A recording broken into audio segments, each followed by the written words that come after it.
Hey, what's up, everybody? Thanks for tuning in to another episode of Let There Be Talk. Today is Monday, August 1st. It is Rent Day Blues. Yeah, man, this episode's brought to you by my fantastic sponsor, my exclusive motorcycle sponsor. You know, you've been hearing it here, El Cajon Harley. Down there in Southern California, I don't care where you live, get to El Cajon Harley and get yourself a motorcycle. Get a Harley Davidson, man. It doesn't matter, you know. Just say, you know what? I don't care. I'm getting a motorcycle today, and go get one, man. Get on two wheels. El Cajon Harley. Check it out. They got pre-owned, amazing used motorcycles. They've got a great brand new inventory in there. All kinds of CVO Screaming Eagles. I like the Screaming Eagle Street Glide in black. It looks pretty amazing. Check it out, El Cajon Harley. Also, if you got a trade-in, go right on their website, and they'll give you the value of your trade-in right there on the website. Click on the link and find out what your bike's worth. And if you want to get pre-approved for a loan, you can also do that on their website, elcajonharley.com. Don't forget, they also have the lowest tire prices guaranteed. Yeah, you need new tires, man. Don't skimp on, your tires. You got two. What are you going to do? Just ride around with bald tires? That's crazy. Go get some tires. Get a bike, whatever. Also, excellent motor clothes. They got all kinds of cool things going on. First Saturday of every month, they got the bikes, bikini, barbecue. El Cajon Harley. Awesome sponsor, man. I'm waiting for one of you guys to hit me up and go, dude, I bought a bike at El Cajon. You were right. Man, we got to do it. We got to get our motorcycles from El Cajon. Don't go anywhere else. Also follow them on Instagram and Twitter. El Cajon Harley. All right, here it is. It's a Monday. I'm still in New York City and just gathering up all kinds of cool East Coast guests for the podcast, which is great because I don't get out here much.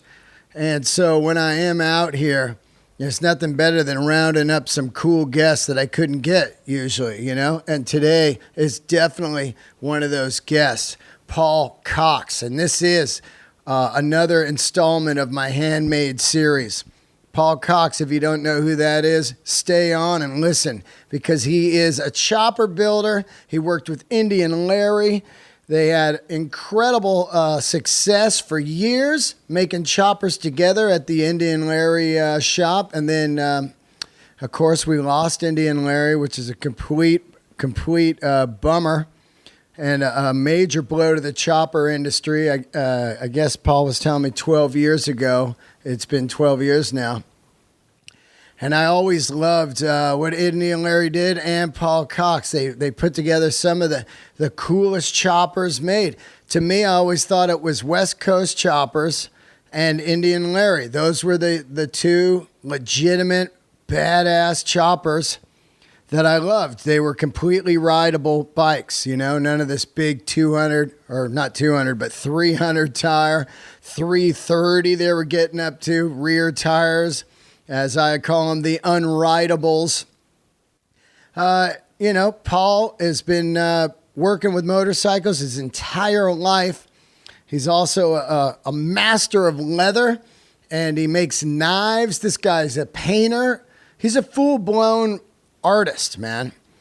And I've always loved his work, and it was just an honor to have him on. Check out his Instagram, Paul Cox Industries, right away to see, even before you start this episode, maybe hit pause and go see the stuff he does.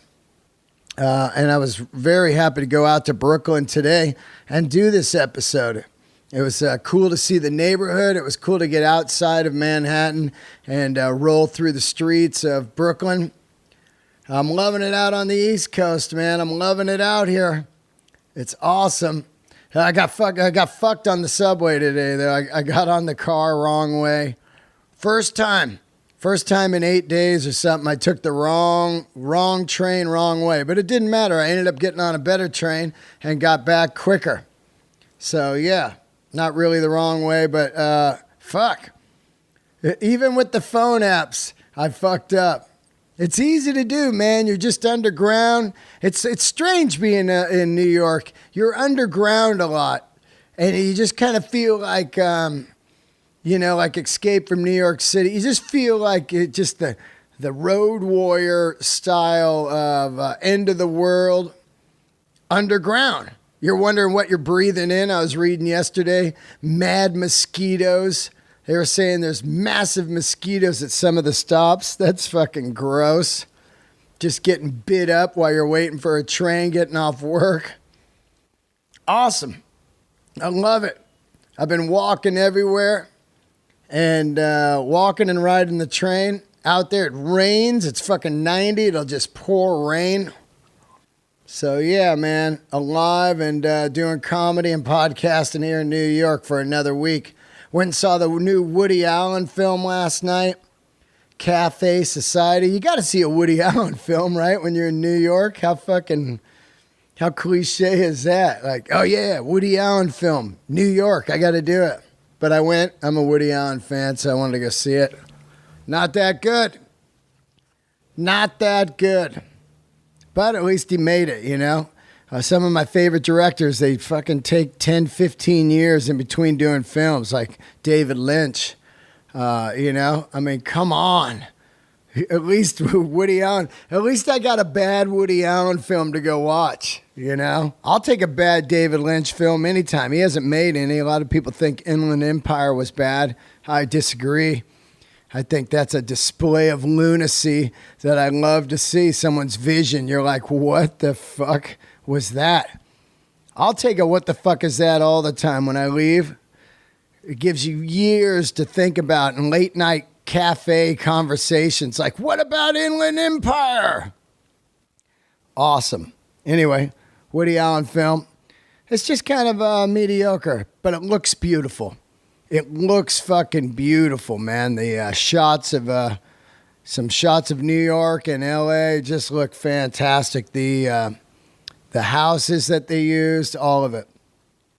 So yeah, I did that last night. What else? I was all weekend. I was, of course, at the Stand. I want to thank the Stand staff and everybody, Patrick, for having me for the next 8 days or whatever, 9 days. And they got a small little club out there in Long Island City, which is called the Standing Room. Pretty cool. Pretty cool, man. Little spot to work your new stuff or whatever. Their shows were packed. Packed meaning it sold out at like 35 people. So shows were packed. But it was great. Long Island City. There it is. I go, I can live in Long Island City. This is cool. And it's, it's $700,000 for a studio. $700,000 for a studio. I love it. Yeah, keep going up, New York. Keep going. I was looking at there was over 90 properties next to the Standing Room Comedy Club. There's like 4 real estate places all on one street, which is so weird. 4 fucking real estate places. And they all had properties in the window so you could see them. And I counted like 90 properties that were at least $1 million. It means you need like 100 millionaires just to move into that neighborhood. 100 millionaires. Like, what are we talking about? 100 millionaires just to live in Long Island City. That's just the properties that are up for sale, right now. That's not even counting all of Manhattan. I mean, how many millionaires live in Manhattan? I'd love to see that fucking stat if somebody could find it. You got to have like 20,000 millionaires here to fill up all these places that are for sale. That's hilarious, man. Anyway. I love it. The only thing I'm fighting right now is, man, I'm off the sugar. And so, I worship pizza. I love pizza, and I'm having no pizza because I'm not having any flour or white rice or sugar. No whites, no cocaine, no flour, no crystal meth. Anyway, so the pizza is killing me. Every 5 feet pizza. I'm just like, I want to have pizza bad. That's the only struggle. I really haven't thought about candy that much. Once in a while when I'm in the checkout line somewhere and I glance down and see the fucking Swedish fish just looking at me like that fish on Sopranos, you know, buried with the fishes when they kill Big Pussy. And then everywhere they go, they see the fish talking. That's me with the Swedish fish. Come eat a red Swedish fish, Dean Del Rey. Eat a red Swedish fish. Blip, blip, blip. Those fuckers talk to me, man. Sugar is evil. Man, the landscape, the mapping that it took over my brain. Come eat some sugar. But pizza, man, fucking missing the pizza. So that's my only insanity of New York. I'm going to get into the episode. Before I do, I just want to say thanks for tuning in. Thanks for leaving reviews. And if you haven't left a review, hit iTunes. I'm at 650 reviews, trying to reach 1,000. Serious stall out going right now. It's just sitting at 650. Like I only have 650 listeners, which is insane. I mean, you know, a zillion listeners. If just a quarter of them left a review, I would have, I don't even know. I would have 5,000 or something, 10,000 reviews, 20,000. If just a quarter of you guys left the reviews.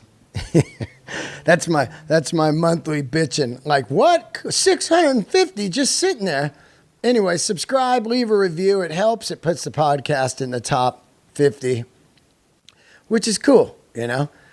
Other than that, if you are listening today and you live in New York City, I will be at the Stand all week, and I'm at Gotham tomorrow on Tuesday, the 2nd, August 2nd, for the Juice Show at 9 o'clock.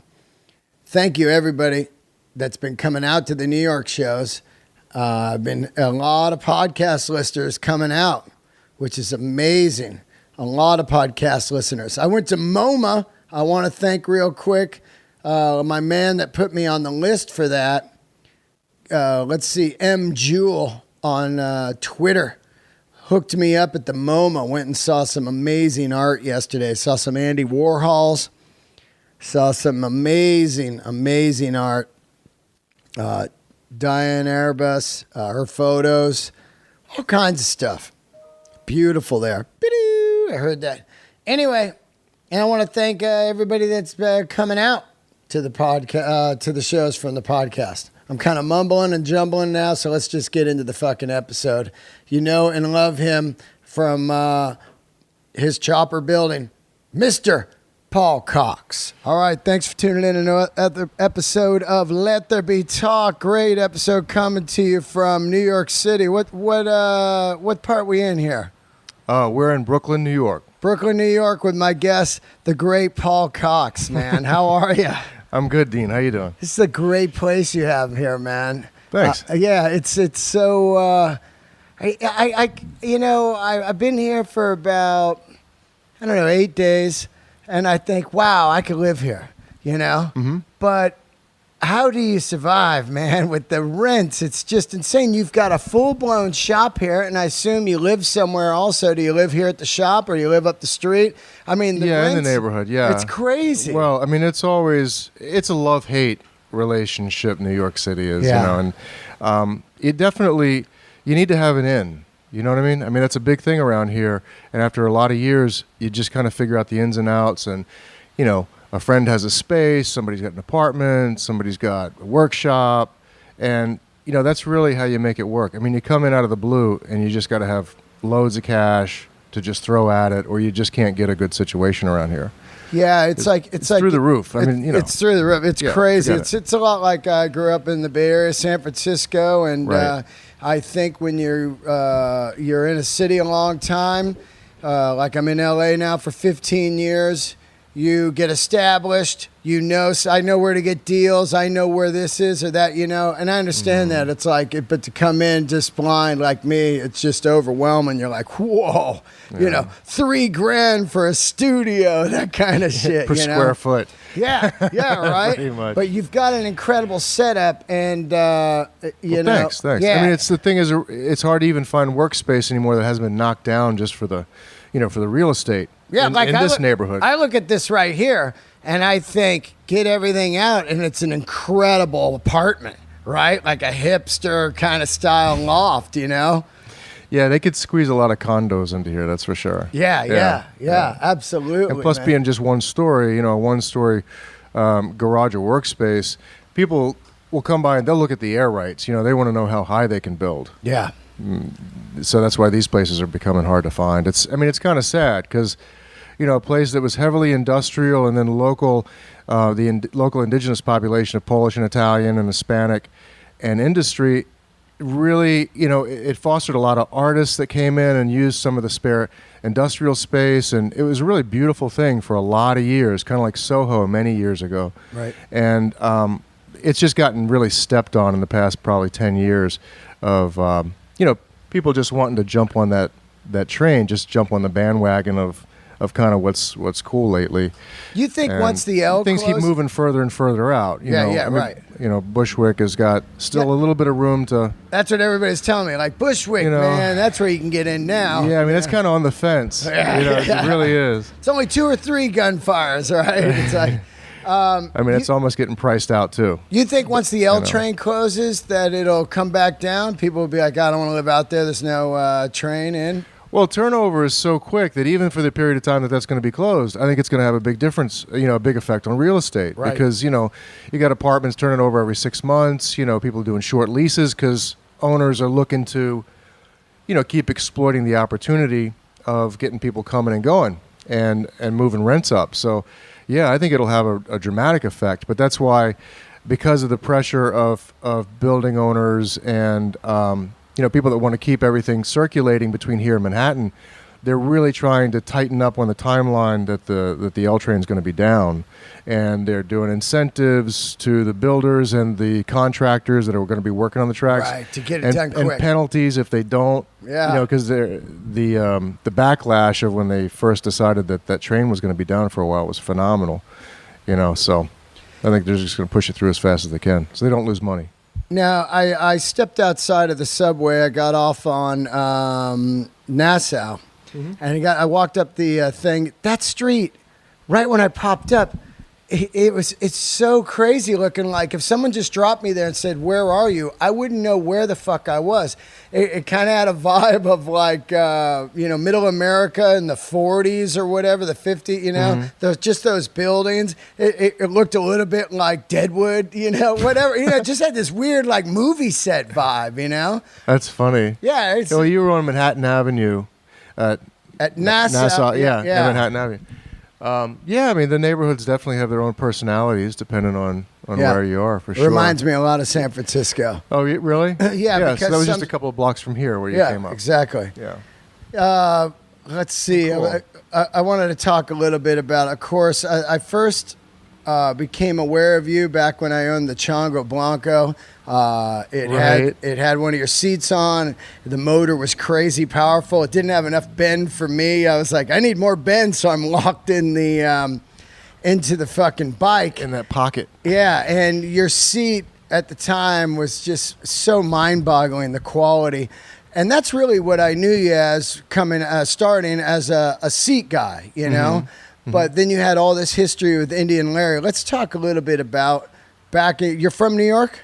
No, from Virginia originally. Wow. And you landed in New York. What brings you out here? Well, I moved up here in 88. In the arts. I was always an artist, a painter, sculptor, and went to art school in Virginia, where I grew up at Virginia Commonwealth University in illustration. And when I moved up here in the late 80s, I got right into getting illustration work, and I was in print every day in the newspaper and magazines, which was great. Wow. If you're trying to get commercial artwork, and then still doing my fine art stuff with galleries, getting paintings and sculptures and galleries and that type of thing. You were doing that kind of stuff, like full blown, like what are you doing? Like oil, like highbrow, like Robert Williams, Todd Shore stuff? Yeah, a lot of surrealist oils, kind of Renaissance-y kind of vibe, sort of feel to them, and full on oil paintings, that type of thing. I love that shit. So that's what I've always done, and the bikes has always been something that I've loved to create and build, on my own, and some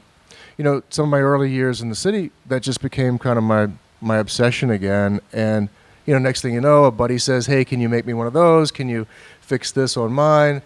And one thing leads to another, and it's a full-time thing. Now, you're riding back in Virginia. You've been riding since you were a kid. You showed me this go-kart over here that was from the 50s your dad built you, which is mind-boggling that you still have that thing. Yeah, it's exactly the way that he built it before I was born. He was in high school, built that in the late 50s, that twin McCulloch engine go-kart we were looking at. And then when I was born in 64, he already had that running, and I grew up riding it, so we grew up together riding that thing. That's amazing, man. Little original moon steering wheel and moon caps on there on the wheels. I can't even believe you still have it. Yeah, it's still the original tires on When it. you moved out from Virginia, did you bring it with you? Or did you go back and get it later on in life? He still had it, and then when he passed away, just before he passed away, he wanted to make sure that I brought it back, and that's pretty much the one thing that kind of connected us, one thing from him that and this little green drill press over there, those two things that I got from him. That reminds me of a junior high metal shop right there with the oil and just turn it down. And I remember the first project we had to make a hammer. Which is funny. It's like a hammer. You knurled the handle, you cut the head out, and then you drilled it and threaded it. That's great. It's just a dumb hammer, We made nunchucks and skate decks. Oh yeah, right, exactly. I mean, every class you're in, like, we're making a bong and ceramics. Ceramics. I remember until they catch on. Yeah, in junior high, the U.S. hockey team was like, killing at the Olympics. So we made like hockey sticks and wood shop, and they had those sawdust suckers, and those were our two goals. And when the teacher was gone, we just go at it, But yeah, man, I always loved making stuff, but I was just fucking horrible. So I made music, I stripped bolts. I put too much pressure on shit, Oh, so you're one of those guys. I mean, I can do the work. I do the work, if my bike's fucked up or whatever, I'm on it, but it's not nice. I see guys that just finesse bolts, and I'll never understand, and it's an art, it's that's why I love this show. I have people on that make stuff by hand because it blows my mind. Mm-hmm. Cool. So what was your first Harley? Did you have one in Virginia? Did you move out here with a bike? Well, when I was up here, I had Triumphs. I had a Yamaha 650, XS 650 that a lot of guys customize. These days, that's a great thing to work with. A couple of Triumphs that I did a lot of things with. Up here, I built my panhead. Some people are familiar with this 58 panhead that I had called the Berserker. Oh, yeah. Had that all over the world. Tens of thousands of miles on that, if not more. And loved that bike. And that was one of those ones that it was, where people would kind of pass a part along to you, like, oh, here's a carburetor I've been saving, use it on your bike. Yeah. Here's this like fender that fits just perfect, here, use that on your bike. A lot of those kinds of things, like, gifts from friends. And my wife gave me a magneto for my birthday, even though she didn't even know what a magneto was. Yeah. So it was that bike that was just, very, very personal, and love that bike. But, that went the way as a lot of things. You got to pay the bills. Somebody makes you the right offer, and you got to move on and do it all over again. Yeah. I mean, it's that's a thing. Been through a lot of them since. It's amazing now to look at the chopper business. Like you're making seats. You can do custom bikes. Now you're making knives. You have to be a full-blown like Renaissance man to stay in this business. And after all that bullshit chopper TV stuff, it really has weeded out the part-timers and have gotten into the real, it's in our blood thing. Like I had Aki on last week. And he's an awesome guy. Yeah, and all those kind of guys like Say You and Jesse's still building bikes and doing stuff. And it's such a, I think it's better now, because you have the real guys still around. Well, it leveled back out again for sure. And, we definitely benefited some from, the TV stuff and the hype, and it all depends on kind of what you do with it. You can have all the visibility in the world, but if you don't do anything with it, then it sort of never really mattered. It's like when a tree falls in the woods. Well, I think there's two bad ways. You can have OC Chopper, right, which they just cared about being celebrities. Or you can have a guy like you or Aki or, any of the guys that are still around right now, that this is what they do, Well, in the way that my shop's set up, like walking you around a few minutes ago and you see all the different workstations for the things that I do, this is all things that I've always done. Yeah. And, people kind of tend to identify you as one thing or the other because it's what they relate to that you do, whether it's the leather or the engine stuff or the knife stuff or the paintings that are on the walls or whatever it is. But the way that I've always lived and enjoyed living is sort of just an overall creative lifestyle where I never like to pigeonhole myself into, kind of doing just one thing.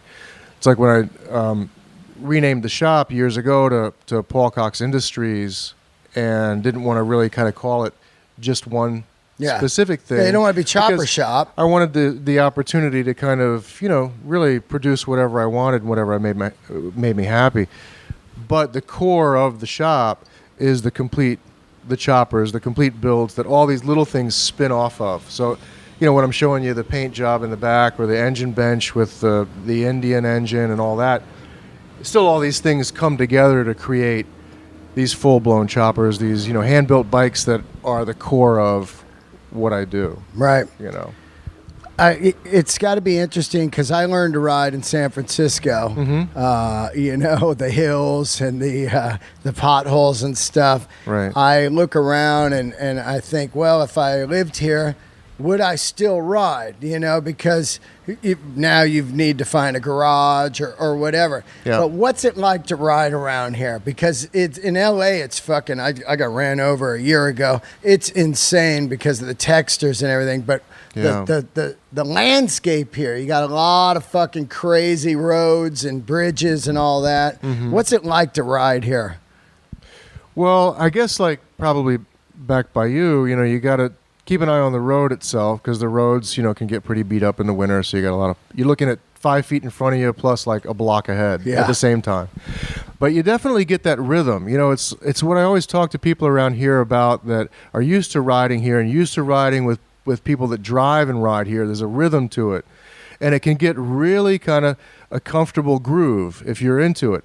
But you'll see people that come in, say, from Jersey or Connecticut that still think that New York City driving is just a free-for-all. Yeah. And they just stand out because they're just driving crazy, not just aggressive. Because there's an aggressive city driving that's got a rhythm to it with people that know the turns, the streets, that know the ins and outs. Super aggressive, but it flows, it works. Yeah. And it's like anything that you get the time in and you feel that kind of that flow. But then if somebody jumps in thinking that's all out insanity, then that just throws the rhythm off. Yeah. So, it's more them than you. Yeah, right. You know what I mean? Gotcha. Yeah. And you crave it. You want to pull out and you want to just like fall into that groove and hit the bridge and go wide open and then drop into Manhattan and just, like kind of dip and dive into your next turn. And, you know where to hit those sweet spots that get you across town. Say, 8th Street going across town is going to move you a lot quicker than Big Houston, which is like 4-lane highway, 4-lane road. The Houston's terrible. Houston gets jammed up just every block. And construction. But 8th Street, is like a quick little local's way across town over to the west side. It's kind of stuff like where that. I live, like Fountain, like right. You take like Fountain across town or whatever, you know what I mean? Yeah, like, so you get the ins and outs. Yeah. Sure. Yeah. And you start to crave it. You know what I mean? You do, You ride a lot in the winter? Yeah, year round, sure. Year round, that's dope. Just so there's, try to avoid the ice, but yeah. But the one thing is, with having a bike shop where you need to go, say, a few miles before you can really get on some open road. Sometimes I do envy people that have a shop right on like open road. They can just, be 80 miles an hour right out the front door. Right. Especially when you want to, test ride bikes and all that. But you got to get out a bit, and then you can hit the highway, and you can do that.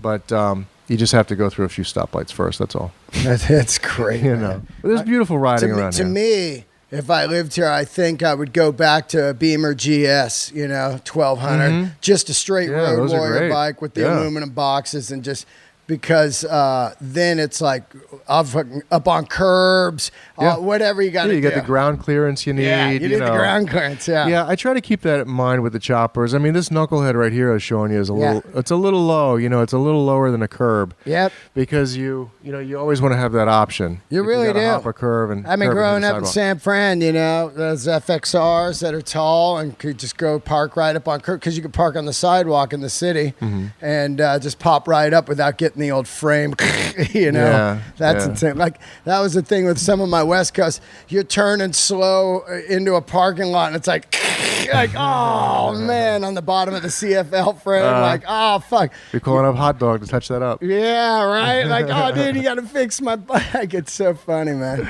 Now, you what gets you into bikes? A lot of people. I'm 50. What are you, 52? Yeah. I got to check with my wife. I think I'm 51. Is it Evel Knievel? Oh, yeah, it's funny. Oh, definitely. He was a big inspiration. The 70s, in general, were a big inspiration. The 70s are the greatest, right? And probably 76, 78.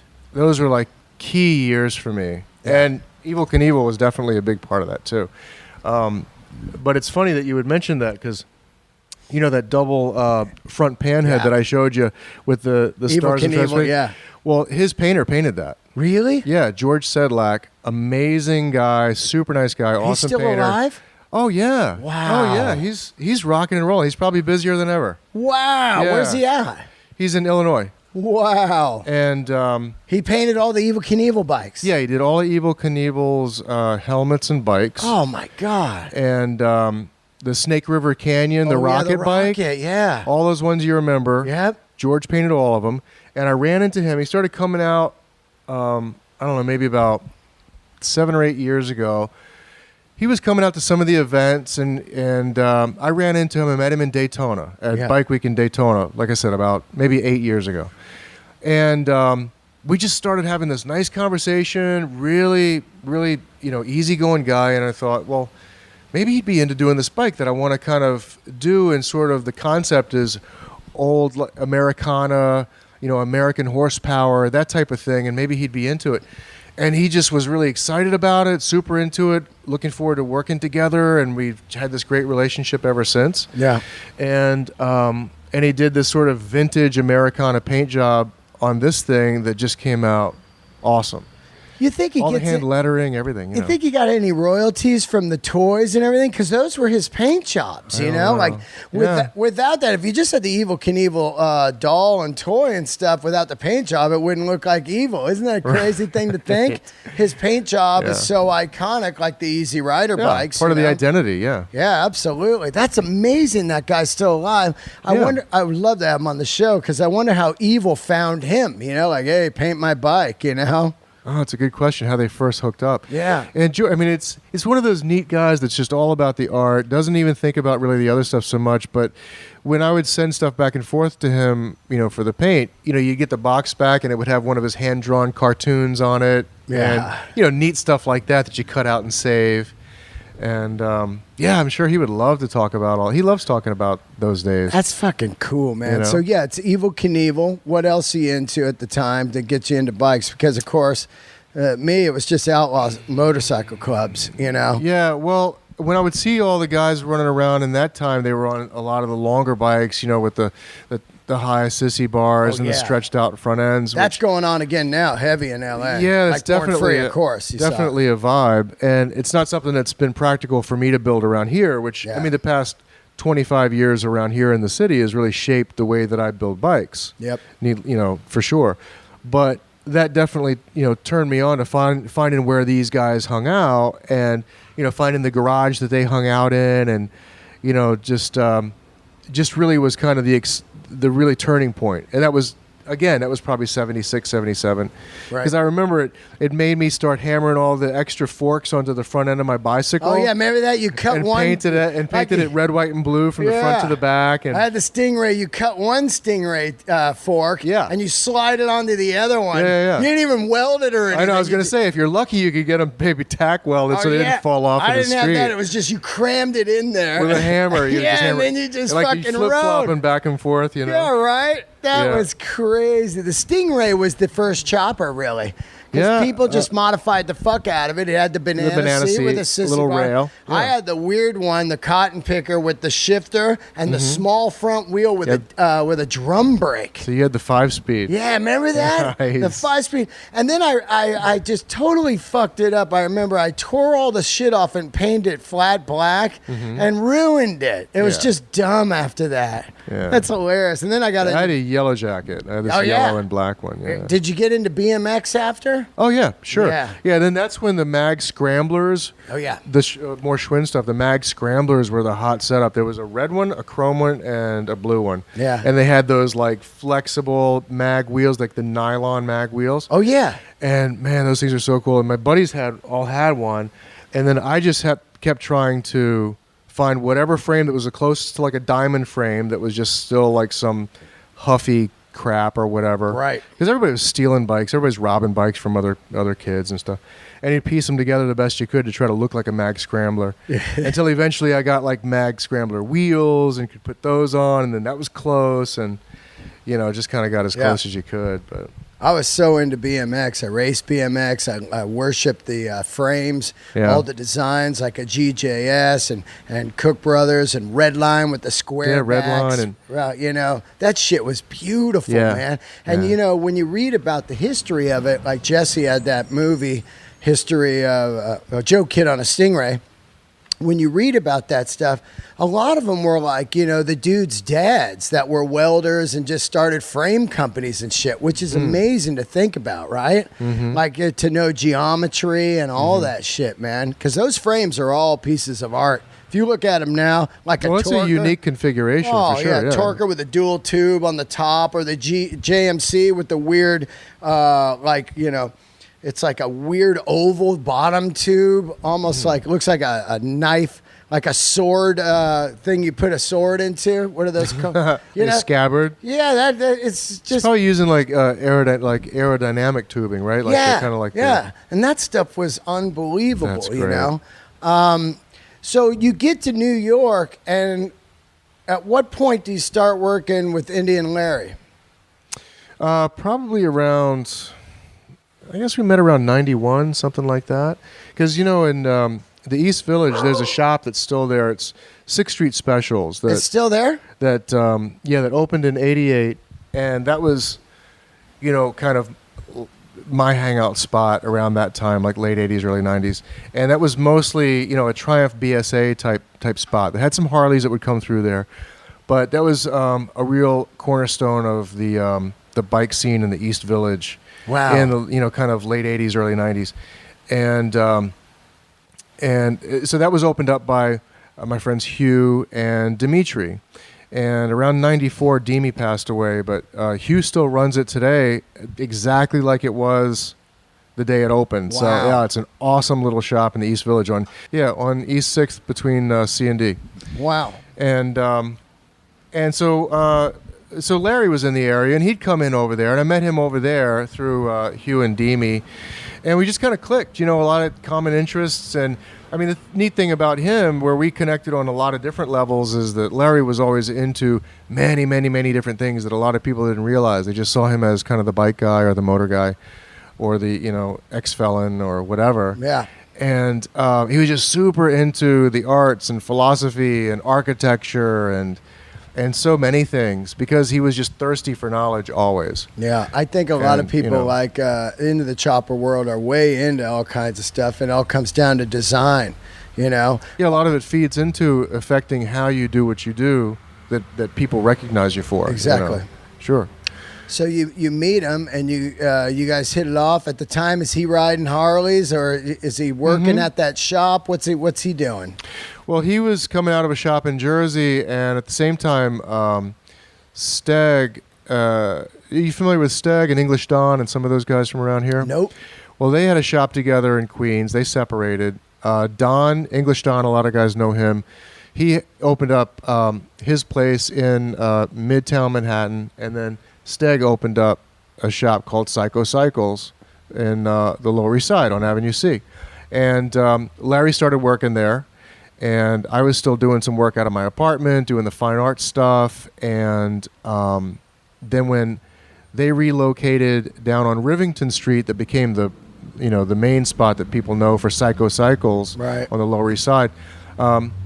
They invited me in to, start doing fabrication and also setting up doing my leather work as like my own independent thing, kind of a combination under one roof. Like a co-op shop. Exactly. So I was working there full time doing fabrication, working with Larry, building and in the shop. And then at the same time had a little spot in the basement that I was doing leather work too. And then at home, I had my easel set up doing my painting. Wow. So that's kind of how that all began. And what year is that, early in the 90s? Yeah, like 91, 92, something like that. Now, you guys are working together for a while. Yeah. But when is it really explode for Larry and you guys once the chopper shows happen? Is that like the chopper build-offs and all that? Is that because I don't really know Larry, of course, because I'm a West Coast guy until that time, Then I'm like, whoa, this guy's bike is incredible with the twisted fucking bottom, down tube and just the simplicity of the handlebars with nothing on them and that tank, that whole look was just incredible. What is that when it kind of takes off for all you guys? Are you guys just like blue collar builder grinders until then? Yeah, well, I mean, not that that's ever changed anyway. No, but I mean, you know what I mean? You're a guy who's making a $25,000 bike to a $100,000 bike, From that point, things started to kind of grow then, but it's so different when you look back at that period of time because any level of success in a bike shop or with bikes or with, say, the last custom bike that you built, people had to wait to see it in a magazine or they had to travel to come by the shop and see it when it was done or in the showroom. Yeah. Because obviously, people weren't bouncing around the internet like they are today, and that's, a whole other conversation. There's no Instagram or anything. There was no TV shows about it. And that's one thing that I miss is the regional flavor that you got when you traveled. Yeah. And you had to show up someplace to really see what was happening in the back, or otherwise you didn't know.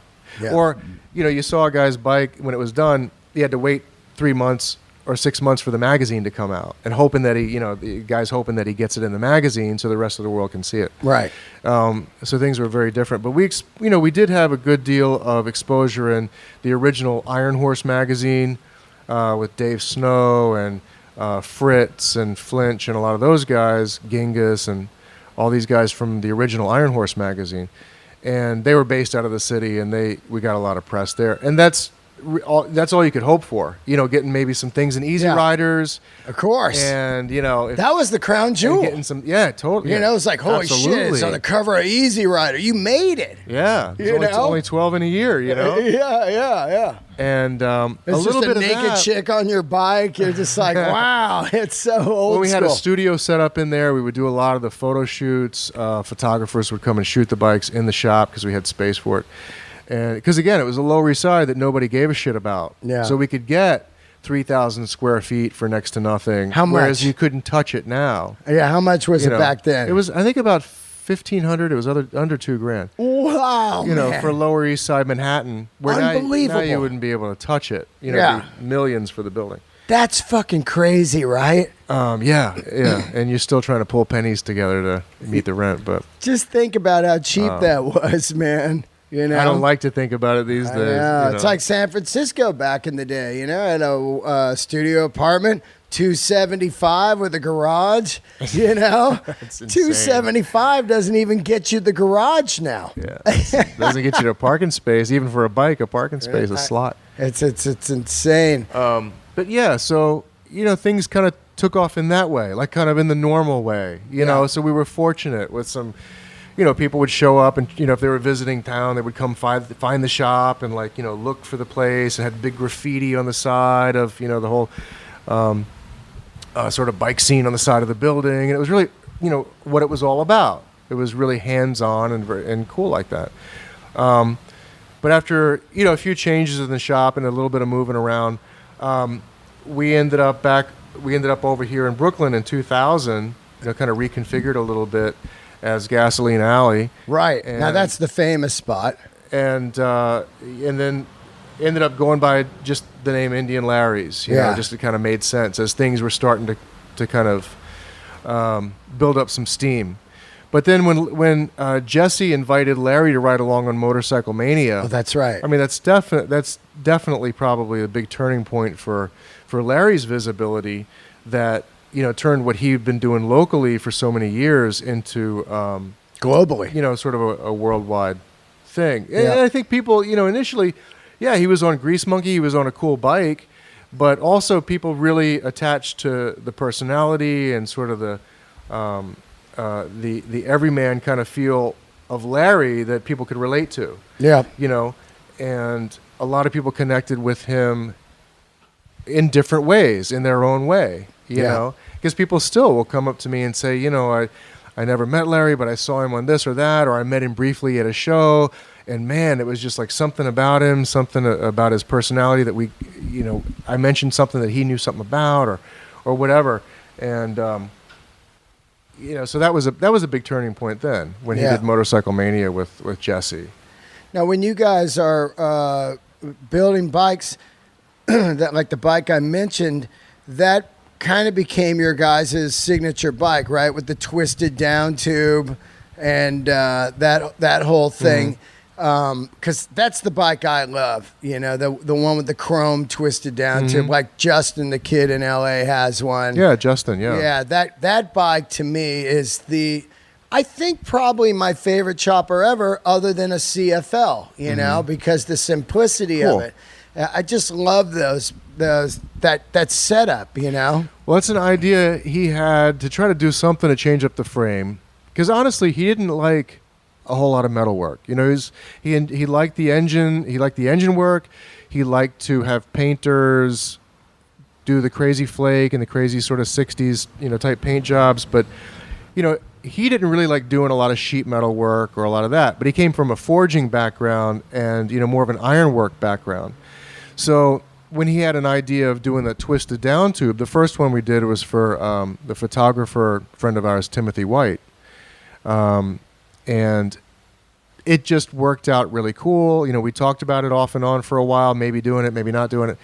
And it came out really cool. So the next chance we had to do one of these build-off things, he decided, well, let's do one of those. Yeah. And it was, something that people dug, and it kind of caught on a little bit, I guess. Oh, a little bit. That thing's I think it's the crown jewel of the chopper of the West or the East Coast chopper scene, Yeah, as far as the look.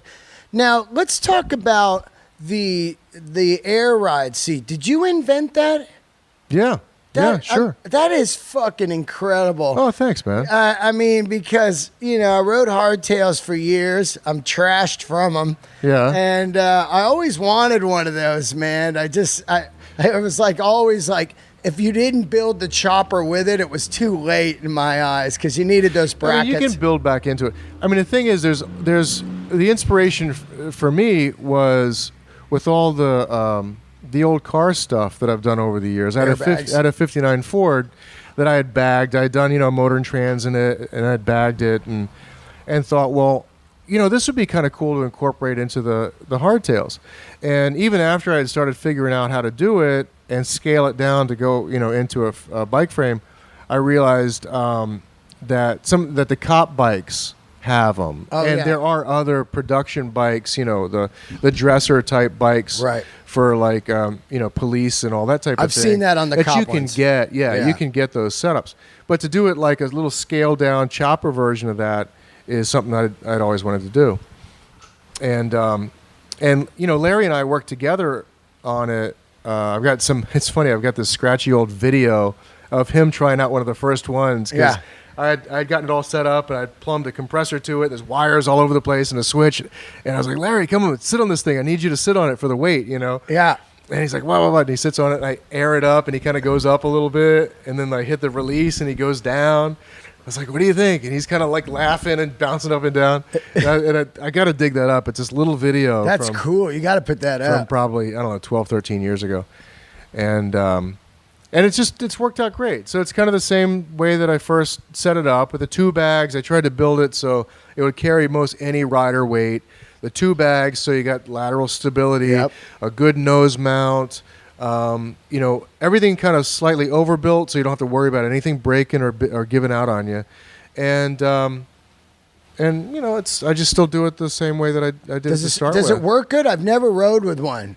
It works beautiful. Yeah. And the thing, what I tell people when they ask is, for a rigid frame, it rides kind of like a Softail, as opposed to being, like sport suspension. It's not going to ride like a full swing arm with Olin shocks. Right, but you're not sitting on the fucking frame. But you're not sitting on a dead rigid frame, when you hit something in the street, or even most helpful is like a long trip over a highway that's got a lot of seams in the roads or a lot of ripples that's kind of just like banging slab that repetitive. It just it levels that out.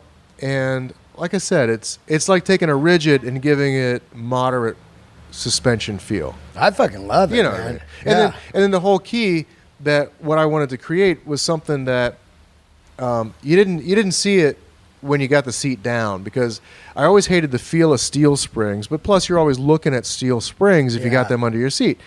And if you don't like the look of it, then you can't get rid of them. But I wanted something that could kind of disappear within about 2 inches of space, and then you just hit the switch and air it up when you're using it. So I do a manual version and a full auto version.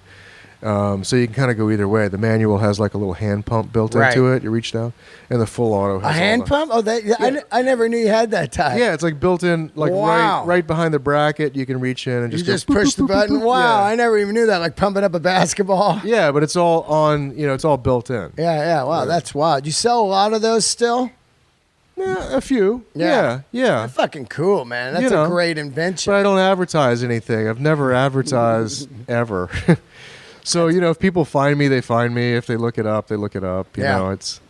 What's the thought behind your logo? It's the diamonds. It's like 4 diamonds. I mean, like your ring there. Mm-hmm. That's how I always knew it was a Paul Cox seat.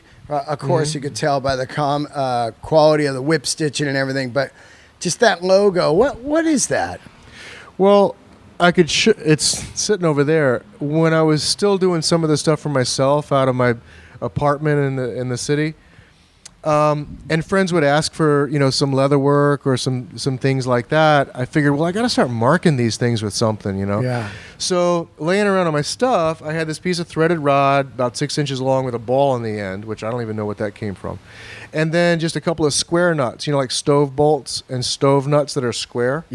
I threaded one on the end and took a file and I ground a slot across it, and then heated it up with the torch and started branding my leather with the shape that was like this 4 diamond thing of the square nut with 2 grooves in it. Yeah. And I've still got the piece that I made sitting over there on the leather bench. And that was that was 25 years ago that I made that little thing one night because I got to put a brand in something. That's amazing. And I never liked labels hanging off. You've seen. Oh yeah. Like Corbin. Like seats or metalwork or tanks or whatever. I never liked big patches hanging off the side because then. Well, now it's all about the patch and not about the lines of the piece you made. Yeah. Because now it becomes all about you instead of like what you're producing. So I always just do this little brand. It's kind of subtle and it's sick. I love it, man. I always wonder. I mean, it's genius because it's so simple, and right away by seeing it. It's like, oh, that's Paul Cox. Cool. It's badass. And if I ever got to check it, I can take the original one because it's the same one. All those thousands of pieces of leather out there. It's the same. That's the crazy. Same tool over there that branded them. Now, recently, I'm an absolute leather jacket addict. I'm a fucking. Nice. I see you got your Langlet's hat on. Yeah, and I'm just a leather jacket. I went to the Shop Factory a few days ago. Nice. Went out to Elizabeth out there, Union, Jersey. Mm-hmm. I love the history of leather jackets. I think it's such a huge part of motorcycle and rock and roll. Mm-hmm. It blows my mind. And recently you did like a collab with Vanson. Yeah. And I've been for a couple of years now. Are you a big leather jacket collector or freak? Like which ones do you love? Like I'm a Buco fanatic, What do you love? Well, I've got a couple of Vansons and a Langlet's that I had made. And, I don't keep a lot on hand. I mean, those are kind of my go-tos. And then I wanted to do a variation on this Vanson that would just really hit all the points that I, in like an ideal riding jacket. Yeah. And something that wasn't just, kind of a sport jacket that you hung on the shelf until we're just going to go ride the bike. Because I'm kind of like a 24-hour a day, sort of 7 days a week guy. It's like whatever jacket I've got on is what I'm going to get on the bike and use. Yeah, like you're going to go out to a club. It's not my outfit that's right. or whatever. So I kind of needed it to serve all purposes. So I sat down with them. We went back and forth with some designs, some leather, some inside, some hidden pockets, some things here and there. And we came up with something that I just think is the ideal riding jacket, kind of a 3-season, if not 4-season jacket that I do with them. That's under like the Berserker brand. That's cool. Now, what made you choose Vanson? Because it's an East Coast company you knew growing up because they're out of Boston. Yeah. They're relatively local, and I run into the folks from there from time to time at some of the events, on the East Coast and especially in the Northeast, and just got a great feel for them. And they were super into doing something together, and, it just clicked. That's awesome. Yeah. Where can they get that jacket? On your website, right? Yeah, through my website. Yeah. Yeah. Let's talk a little bit about somebody that wants to order a chopper from you. How does this happen? Do they call you up? They fly in and meet you and figure out what they want to build and then give you a deposit? How would somebody buy a custom chopper these days from you? Well, usually people get in touch about maybe something that they've seen, that I've built in the past, or there's some point of reference kind of as a jumping off point. Usually, right?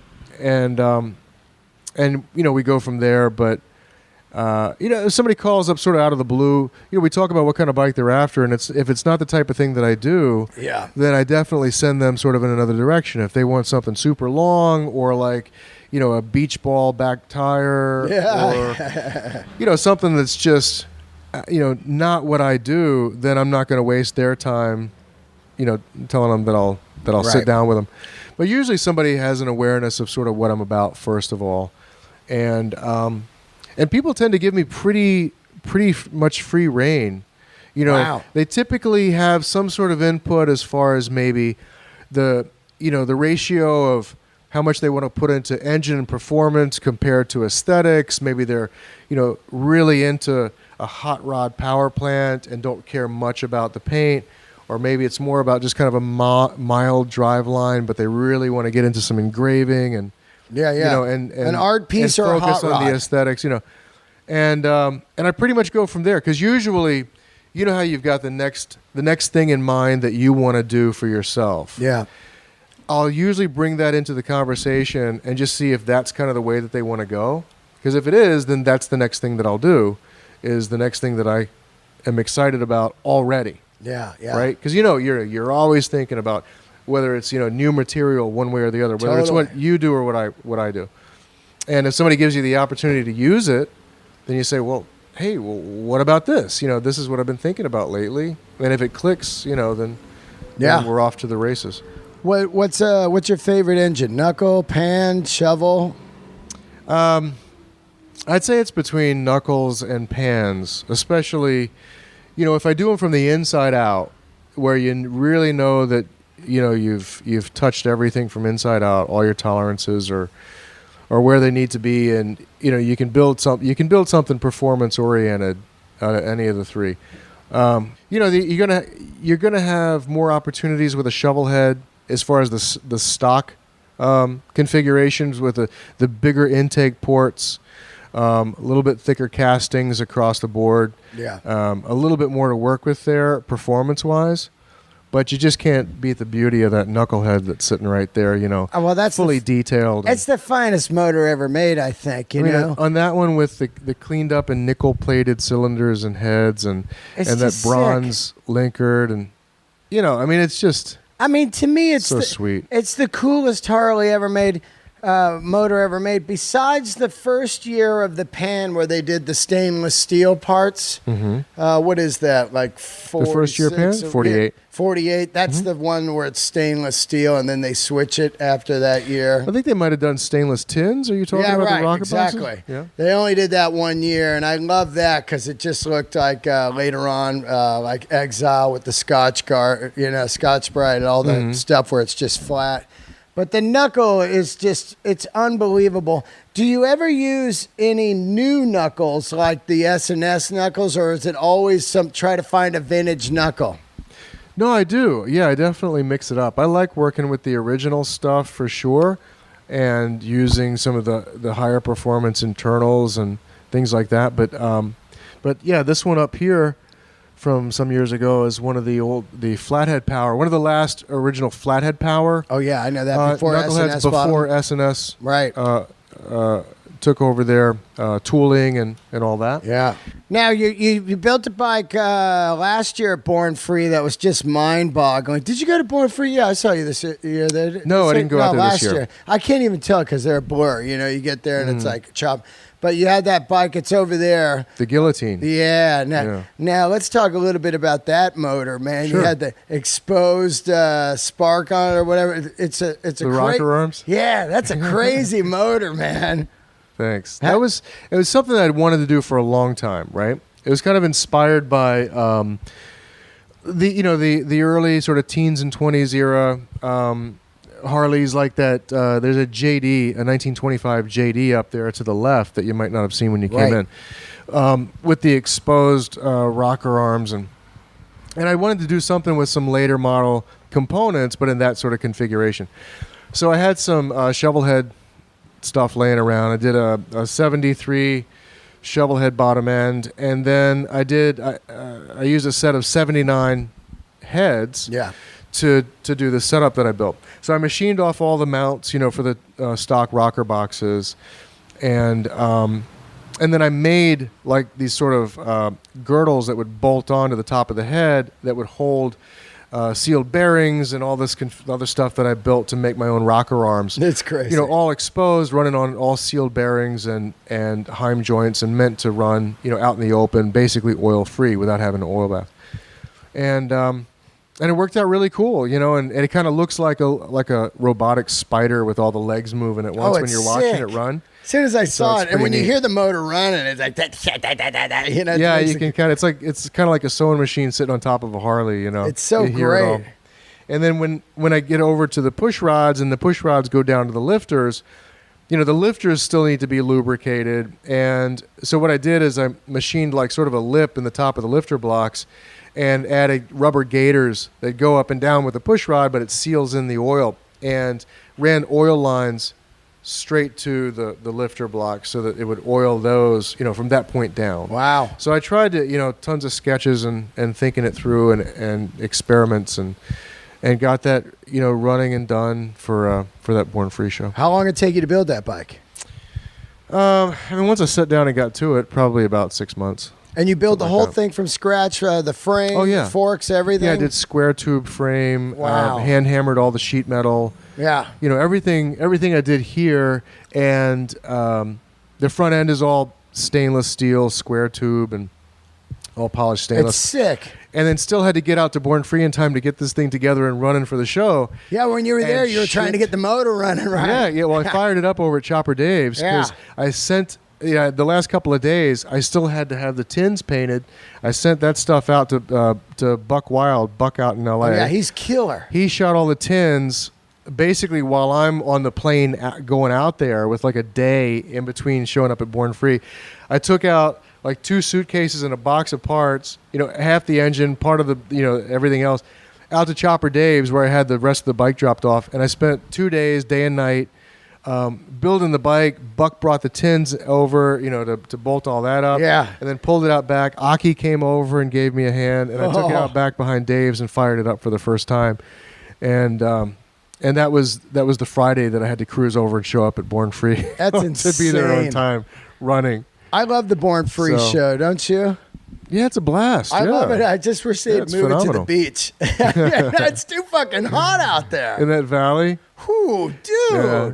It's too hot. It's a little warm. Imagine that show like at a good tent makes all the difference, right? Yeah, right. Imagine an overhang tent. You're so right. Imagine that at Zuma Beach or something. Like somewhere with just like a massive beach lot, and you're just out there. That'd be sick. That'd be phenomenal. Yeah. Yeah. Now, what happened after Indian Larry passes? What year is that? That was '04. You were working with Kino. You guys kept the Indian Larry shop going, right? Mm-hmm. And then eventually, who's running that now? I see there's a guy. He's got an Instagram and everything. What is Indian Larry now? And Kino went off on his own. He has a shop, and you have your own shop. Right. What is it? Is it still a bike shop? Oh yeah, sure. Yeah, that's Bobby and Elisa Seeger are running that as Indian Larry Motorcycles, and it's still moving forward, doing the same type of thing Larry was. Yeah, for sure. Right. Yeah, so they're rocking and rolling over there, building bikes and doing parts and merchandise and everything. Yeah, you sure. see Kino around now? You don't work with him anymore. Is he still building? Yeah, sure. He's super busy too. He's down in Red Hook, another part of Brooklyn. Yeah, and we run into each other from time to time. Spoke to him not too long ago. He's doing great. I was going to buy that one bike you guys built together. It had like the bronze frame. Remember, with the blue flames. What was it called? The what, Barracuda? Yeah, with the blue tank. Yeah, I had a chance to buy that. Decker was like, "Hey, buy this. You can get a great deal on it." And somebody, whatever. But the controls were a mile away, man. There was forward control, and I got the short fucking elf legs. Yeah, and me too. I remember calling Kino, going, "Hey, can you put some mids on?" He's like, "Oh, you got to tear the whole thing apart, weld the tabs, and then repaint." I was like, "I'm out," you know.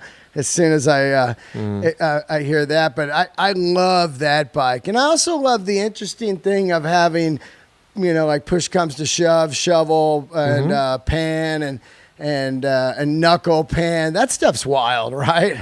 Yeah, I mean that's something that Larry had always gotten a kick out of. He wanted to challenge himself, mechanically. Yeah, right? And I love that too. And like with the guillotine we were talking about, or this blue, like this is a pan head, shovel head on a cone bottom end too. That blue bike right there, right? That I'm in the middle of finishing up, and it's just it's a blast. It's just a fun challenge. Oh, it's insane to kind of like figure out how can we reconfigure some of these things to function at the level they need to, but just change it up a bit. So what would the guillotine sell for? About 95. 95. Yeah. You got it up for sale? No, somebody owns it. Oh, somebody owns it. Yeah. Wow, somebody bought. Who Keels? Did he buy it? No, he's got another one. Somebody bought that, huh? Yeah. Wow. Yeah, just a guy. That's fucking great. Yeah, that was going to be my next bike, but like I say, you got to pay the bills, right? Yeah. Do you got this shop and then you got your place? You got a lot of work. It looks like there's bikes all over this place. It's just incredible that you're here. I love it, man. Oh, thanks. And I love all your work. And I've been fortunate to be really busy. I mean, I find the more I stay off the road and in the shop, the busier I get. Yeah. Is that why you didn't go to Born Free?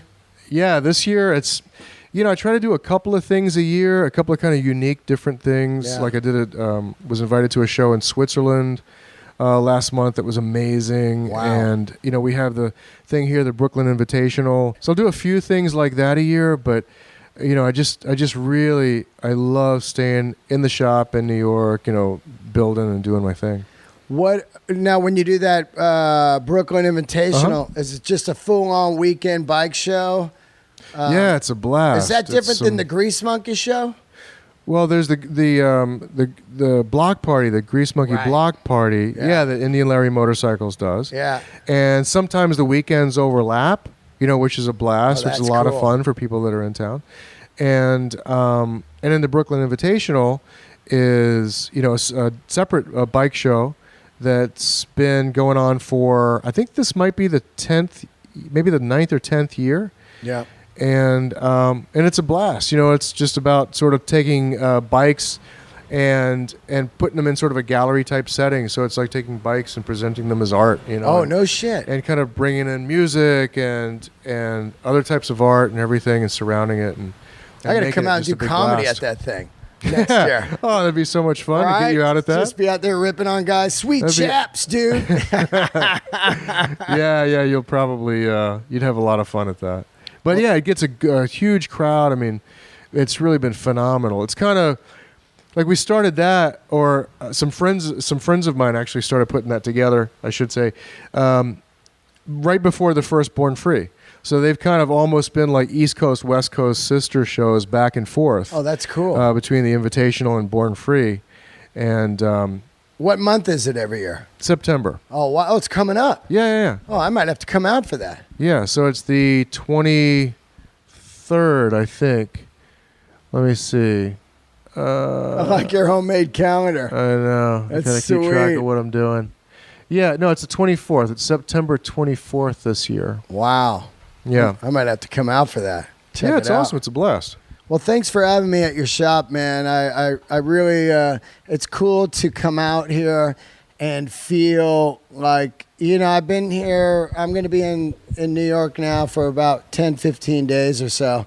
And it really gives me, it's the longest I've ever been in New York. I'm always here for 1-2 days. Yeah. And I'm really feeling it, the subway ride. But this really makes me feel like what it's like to be in a neighborhood, What's the neighborhood like right here? Is it gentrified? Is it hipsters? What is it? Well, right where my shop is still like Polish Italian. Yep. And you get pockets of areas that mostly are the industrial areas that they've been able to develop and turn into the condos and kind of switch over. But yeah, the neighborhood's definitely changed a lot, from 10, 20 years ago for sure. So it's just the sidewalks are busier. You're just tripping over people that just couldn't care less about whether you're there or not. That didn't, and it's a mix. It's a mix. But you go a few blocks over to Bedford and it's just a nightmare. It's like on Broadway, Times Square. Wow, really? Really, yeah, with the bars and restaurants and cafes.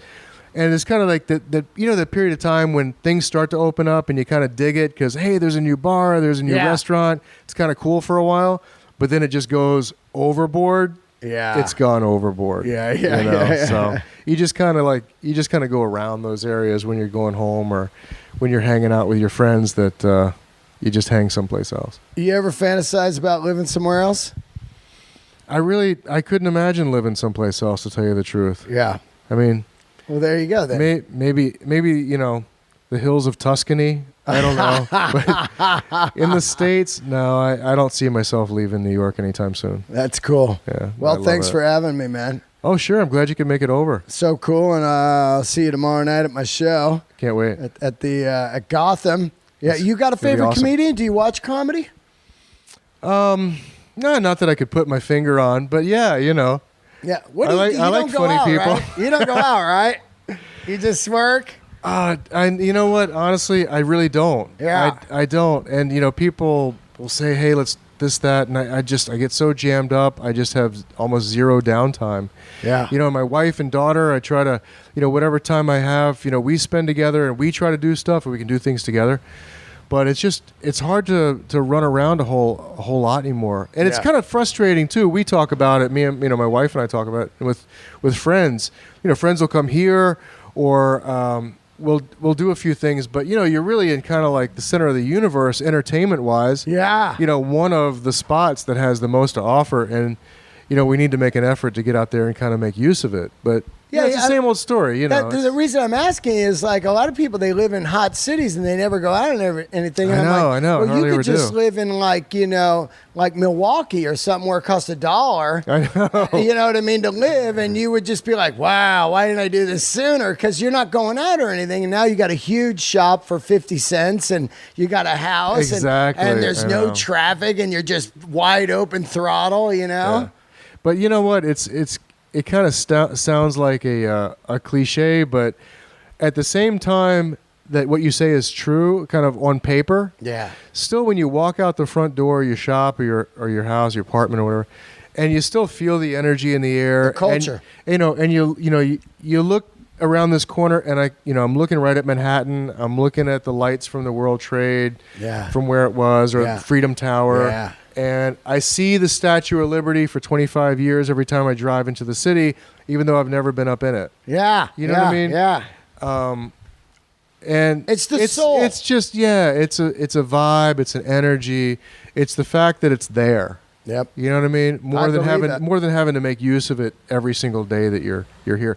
But when you want it, it's there, and there's just awesome things happening. You know, like the fact that you're here, and friends of mine that are in, you know, music and other types of entertainment that are passing through because of where we are. And, you know, the inspiration that's here. And, you know, I'm running the city all the time, running errands because I got to do something.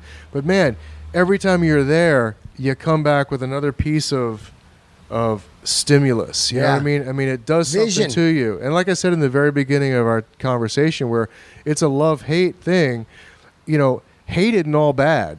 Yeah. You know what I mean? I mean, it kind of helps make who you are and what you do. It drives you, right? It drives you, you know. So competition, hate. If my shop was in, like, you know, a teepee under a tree someplace, I'd get sick of that in about 30 minutes. You know what I mean? Yeah. I do know honestly. what you mean. Because I fantasize. I travel a lot doing comedy. And I'll be in a city for like 4 days. And the first 2 days, I'm like, man, now this is what it's about. Right. And by the third day, I'm like, I got to get the fuck out of here. These crickets are driving me crazy. Right? You know, right? So. People are too friendly. That's why people I don't need to talk that much. That's why around here people do that on the weekends. Yeah. And then come back. Yeah. You know. So you need that. You get that little break, and then you come back and get back into the hustle because you need the hustle. The grind keeps me alive. I can't tune out like that. Yeah. You know, so. Real quick, got an Instagram. What is it? Yeah, Paul Cox Industries, and the website is paulcoxindustries.com. No Twitter? Just Instagram? Cool. No, gotcha. That's plenty to keep me busy. And your shop's here in Brooklyn. Yep. And yeah, man, hit his website. Get a fucking chopper bill. I know there's some ballers that listen to this. You know what I mean? Yeah, and, or give me a shout. You know, get a seat made. Get one of those air rides. Get a knife. Well, you know, that's the thing too. Is I'll talk to some guy about bikes, and next thing you know, they're into cooking, or they're a chef, or a restaurant owner. And it's a lot of that fun crossover between musicians and guys that ride or that, you know, own restaurants or chefs and stuff. And next thing you know, I'm doing a guy's set of chef's knives, you know, or whatever, you know. So wow, that's cool. Yeah, it's cool. Yeah, you know, get in touch and you never know. You got any Switchblades? I love Switchblades. Oh, sure. Those are my favorite. The old ones with the Italian pearl handle. Yeah, the old stiletto style, or original stilettos. Yeah, with the brass button and the fin that pops down for the blade lock. Yeah, Boker did some nice ones that had that kind of lever on the outside like that. I love that shit, man. Yeah. The Switchblades and firecrackers. That just never grow up, you know? All right. You are still a kid, aren't you? I am, man. Aren't you? That's why we do what we do. I know, right? All right, thank you. There he is, guys. Paul Cox. Thanks for tuning in another episode of Let There Be Talk.